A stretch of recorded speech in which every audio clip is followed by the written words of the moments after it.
Hello everyone, good morning English. This is ch.1. I will tell you about the story of a single shark today. This book is written by Linda Spark, and this book contains Linda Spark's 2002 Newbery Award acceptance speech. The subtitle is A Timeless Joy. Now let's start with the chapter 1.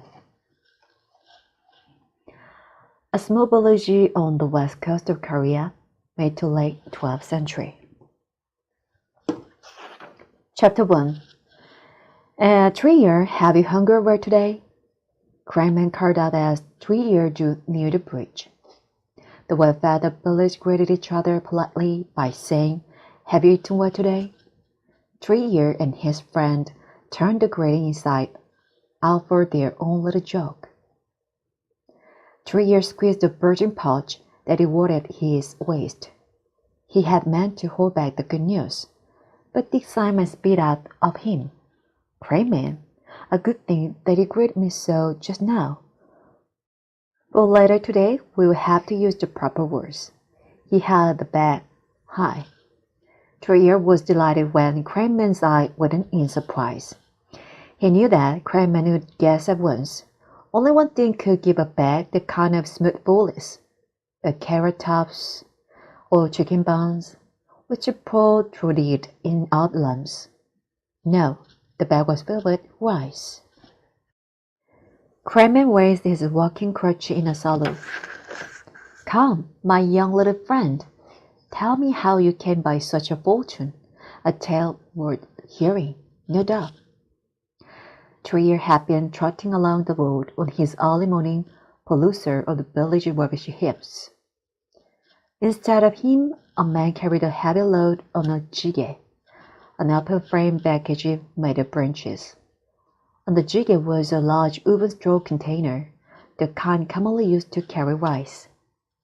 3-year knew that the rice must be from the last year's crop. In the fields surrounding the village, this season's rice had only just begun to grow.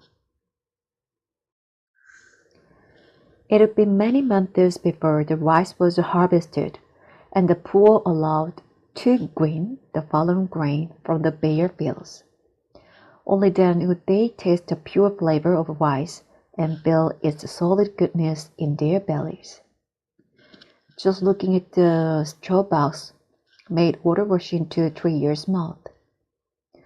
The man had paused in the road and hoisted the wooden jjigae higher on his back, shifting the cumbersome weight. As 3-year steered, rice began to trickle out of a hole in the straw box. The trickle thickened and became a stream. Obviously, the man continued on his way. For a few shortened moments, 3-year's thoughts wrestled with one another. "Tell him, quickly, before he loses too much rice." "No, don't say anything. You'll be able to pick up the fallen rice after he rounds the bend."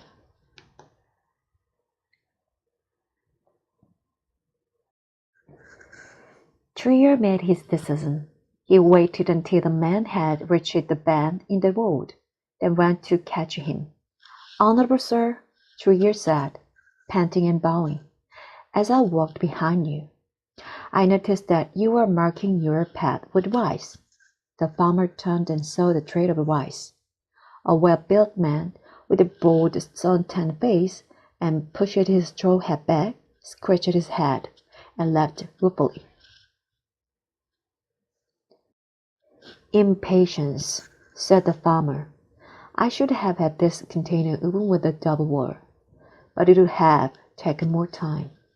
Now I hate painful, not waiting a bit longer." He struggled out of his jjigae strap and inspected the container. He prodded the straw to close the gap, but to no avail, so he threw his arms up in mock despair. 3-year grinned. He liked the farmer's easygoing nature. "Patch me a little leaf, boy," said the farmer. 3-year complied, and the man stuffed them into the container as a temporary patch. The farmer scuttled to don the jjigae. As he started working, he called over his shoulder, Good deserves good, urchin.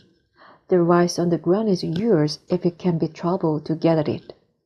Many thanks, kind sir. 3-Year bowed, very pleased with himself. He had made a lucky guess, and his waist pouch would soon be full with rice. 3-Year had learned from Crayman's example.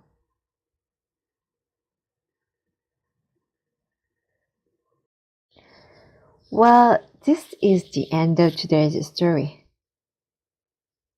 Can you feel the mood of 12th century, the Goryeo dynasty? Well, I wonder what the Crayman's example, because this series ends with the examples of Crayman.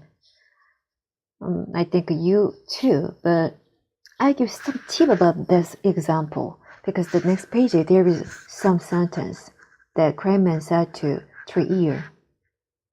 The sentence is like this way. Work gives a man dignity, stealing takes away. I can guess what's the end of this story. And I will give you some another advice about this book. The subtitle Times Jewel means, I think that means 고려 청자, because the cover of this book is 고려 청자 with crane birds. So I want to show you the whole story about this book, but I'm very afraid about the copyright of book, so I think I have to cut it a day today. Have a nice day and see you tomorrow. This is ch.1 Lee.